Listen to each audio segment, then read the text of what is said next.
हाँ जी, एक case study है। एक किसी ने मुझे फ़ोन किया, पाकिस्तान से हैं और उनकी सैलरी इस वक्त 3 लाख रुपए महीना है। वो जॉब शिफ्ट करने की सोच रहे हैं, तो उनको $2,500 पर मंथ की इनकम जॉब मिलने का काफ़ी चांस है। लेकिन ना भी मिले तो 1500-2000 उनके कहीं नहीं गए, क्योंकि 1500-2000 उनकी मार्केट वैल्यू हो गई है। जब उन्होंने $1000 की जॉब ली थी, वो फ्रेशर थे, 6 मंथ्स का एक्सपीरियंस है। मतलब अभी उनका 2.5-3 साल का एक्सपीरियंस है। तो he is eyeing $1,500 to $2,000 per month. IT engineer है भाई, बहुत अच्छे आईटी इंजीनियर है, इसमें कोई शक नहीं है। मैंने बोला कि आईटी इंजीनियर जो अच्छी जॉब कर रहा है ना पाकिस्तान में या इंडिया में, उसको यहाँ आने का कोई मतलब नहीं है। वो वहाँ का क्लास 1++ है, लेवल ही अलग है इंडिया में उन लोगों का। तो एवरेज इनकम से पता नहीं कितना ज़्यादा कमाते हैं। सो उनको तो ये अब वो $1,500 $2,000 पर मंथ की इनकम को टारगेट कर रहे हैं।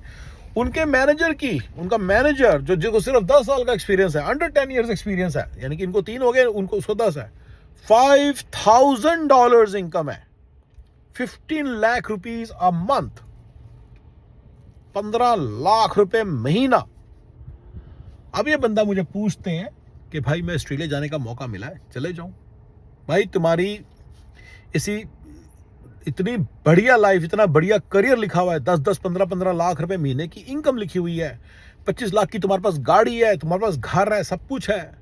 ये सब ये राजाओं वाली, राजा महाराजाओं वाली, बादशाहों वाली, शहनशाहों वाली लाइफ छोड़ के तुम ये स्क्रैच से स्टार्ट करना चाहते हो ऑस्ट्रेलिया जाके। और याद रखना 10-12 साल भी इस लेवल पे नहीं पहुंचोगे, क्योंकि आईटी इंजीनियर बहुत कमाता है। मैंने पहले ही बता दिया, आईटी इंजीनियर इंडिया के हिसाब से, पाकिस्तान के हिसाब से बहुत कमाता है। तो तुम तो 15 लाख कमाओगे, 15 लाख में तो तुम वहाँ के राजे महाराजे रहोगे।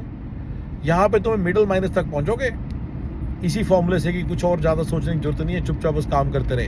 हाँ, आपको शायद फेस पे लगेगा 5,000 की जगह मैं तो जी 15,000 कमा रहा हूँ, पर भाई उस 15,000 में वहाँ पे उसी तरह का लाइफ स्टाइल मिलता है जिस तरह का पाकिस्तान में $500 में मिलता है। इस बात को समझो, $500-600 में जो लाइफ स्टाइल मिलेगा ना आपको, 2 लाख रुपए वाला, वैसा सा मिलेगा वहाँ पे 15,000 में। और फिर मेड नहीं होगी, फिर भी नहीं होगी, काम सारा खुद करना पड़ेगा। तो ब्रदर इस बात को समझो कि $5,000 आपकी टारगेट इनकम होने वाली है। अगर आपको लगता है मेरी नहीं होगी, क्यों नहीं होगी यार, क्यों नहीं होगी? अरे वो बंदा कहता है जी पाकिस्तान में तो कंपनियां उतनी है ही नहीं। अरे क्यों नहीं है, आ रही हैं, आएंगी, नजर पड़ेगी सबकी। सेमी और ऑर्गेनाइज सेक्टर नहीं आएगा तो सेमी ऑर्गेनाइज्ड और अनऑर्गेनाइज सेक्टर आएगा। फ्रीलांस इंडस्ट्री अनऑर्गेनाइज सेक्टर से आ रही है ना, वैसे आएंगी, क्यों डरते हो? और फिर पाकिस्तान में कोई ऐसा तो है नहीं, लेट से आपकी इनकम $1,500 पर मंथ है, फिर आपकी 2 महीने जॉब नहीं है, डजंट मैटर, आपका अपना घर, आपकी अपनी गाड़ी। क्या इंडिया में पाकिस्तान में थोड़ी खर्चे होते हैं, रनिंग खर्चे? इस कंट्री तो रनिंग खर्चों का कंट्री है। अमेरिका में तो $5,000 का रनिंग खर्चा आपका होगा ही होगा। अपार्टमेंट्स के किराए इतने ज़्यादा हैं।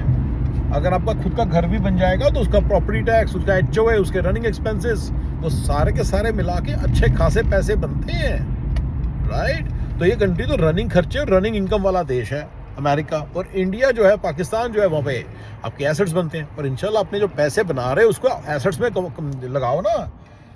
आप अपना एक लाइफस्टाइल मेंटेन करके उसी लाइफस्टाइल को, जो बंदे को $200 कमा रहा है, मैंने उसको बोला अपनी 80% इनकम को तुम किस तरह से डालो, इसी फॉर्मूले को फॉलो करो। तो आप थोड़ा सा लाइफस्टाइल $200 में मेंटेन करो। 60-65 हज़ार में आप बैचलर हो, अच्छा खासा बंदा लाइफ जी सकता है। $800 आप इन्वेस्ट करो। आप इन्वेस्ट इधर उधर मत करना, आप करो रियल एस्टेट में इन्वेस्ट, बस चुपचाप रियल एस्टेट में इन्वेस्ट करो। आप रियल एस्टेट में इन्वेस्ट करो चुपचाप, बस बढ़िया, दैट्स इट। आप देखना 10 साल के बाद आपकी 10 लाख इनकम भी होगी, 1-2 लाख किराया भी। यार आप तो राजे हो। 1-2 लाख किराया जो है ना इंडिया के अंदर या पाकिस्तान के अंदर, पता है उसकी नेचर क्या है? वो आपको भी आएगा, आपके बच्चों को भी आएगा। अमेरिका में ऐसा नहीं होगा, याद रखना। लेकिन ऑस्ट्रेलिया में ऐसा नहीं होगा, लेकिन इंडिया में ऐसा होगा, पाकिस्तान में ऐसा होगा, आपको आएगा, आपके बच्चों को भी आएगा। बेसिक मैनेजमेंट चाहिए बस। यहाँ पे तो बहुत कुछ लेबर का काम भी करना पड़ेगा, सारा कंस्ट्रक्शन सीखनी पड़ेगी, तब जाके आएगा। फिर वो कंस्ट्रक्शन के पैसे हैं, वो एसेट के कोई पैसे नहीं है। वो आप कह रहे हो एसेट के पैसे हैं, एसेट का कोई पैसा नहीं है। लेबर कॉस्ट ही बहुत हाई है ना जी इस कंट्री में। तो बड़े बड़े तौर पे ब्रदर आपको ऑस्ट्रेलिया, पाकिस्तान छोड़ के ऑस्ट्रेलिया, कनाडा, यहाँ वहाँ जाने की कोई ज़रूरत नहीं है, ठीक है ना? बंदे ने बोला जी इकोनॉमिक स्टेबिलिटी नहीं है। और भैया इकोनॉमिक स्टेबिलिटी से तुम्हें क्या फर्क पड़ता है? तुम्हारे पास अनऑर्गेनाइज सेक्टर और सेमी ऑर्गेनाइज सेक्टर की डॉलर की जॉब्स आएंगी ना, 300 रुपये का। आपको तो 300 रुपये का जो एक्सचेंज रेट हो रहा है उसका बेनिफिट हो रहा है ना, तो आपको क्या नुकसान है इसका बताइए? बंदा कह रहा है ये पॉलिटिकल स्टेबिलिटी नहीं है। अरे पॉलिटिकल स्टेबिलिटी से तुम्हें क्या फर्क पड़ता है? तुम तो वहां के राजे हो, टॉप 1% में से आते हो, बड़ी जल्दी पहुंच जाओगे। नहीं भी पहुंचे तो 1% पे पहुंच जाओगे, आपको क्या फर्क पड़ता है? आप तो पॉलिटिकल अनस्टेबिलिटी होती है, rich and powerful become even more powerful, तो you are in that position. आप अपनी रिचनेस से आपको पावर भी आएगी धीरे धीरे, देखना।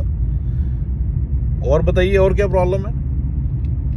और क्या प्रॉब्लम है पाकिस्तान में आपको नजर आ रही है? कह रहे हो कि सिक्योरिटी कम है, वहाँ पे थोड़ा अटैक वगैरह हो सकते हैं कभी कभी। देखो वो उसके जो लोकल पॉपुलेशन रह रही है तो उसके फॉर्मूले बने होते हैं, उन जगहों को अवॉइड करो, इन जगहों को अवॉइड करो, ऐसे हो रहता है। बस वहाँ मत जाओ बस। वो अमेरिका में भी आपको पता है गन शूटिंग हो जाती है, हमें पता कहाँ हो सकती है। वो क्राइम एरियाज हैं आके, सैक्रामेंटो में भी क्राइम एरिया एक छोटा सा, वहाँ जाओगे तो गड़बड़ होगी। वहाँ क्राइम एरिया में अबाउट 1000-1500 लोगों का एक एरिया है, वहाँ पे नहीं जाना बस हमें, तो उसको अवॉइड करना पड़ता है। बस ऐसे होता है वो, तभी तो आप इतने सालों तक जिंदा। अगर इतने हो रही है वहाँ पे इश्यूज आ रहे हैं, बॉम्ब्स वगैरह कुछ मतलब इशू आ भी रहे हैं, तो मैं तो फर्स्ट ऑफ ऑल नहीं मानता इतने ज़्यादा हैं फिलहाल, लेकिन चलो हैं भी तो यार वो जितने भी इश्यूज हैं वो सारे तो फिर उनको अवॉइड करने का आपको फॉर्मूला मिल गया होगा, तभी तो आप सारे मतलब you know you guys are doing well, right? मुझे नहीं लगता कि वो कोई इशू है। तो और बताइए और क्या क्वेश्चन आपके around excuses to live this life of Shahenshah and Maharaja and Raja and Badshah, and live the life of a pauper in Australia and in America. Alright guys, thank you ji.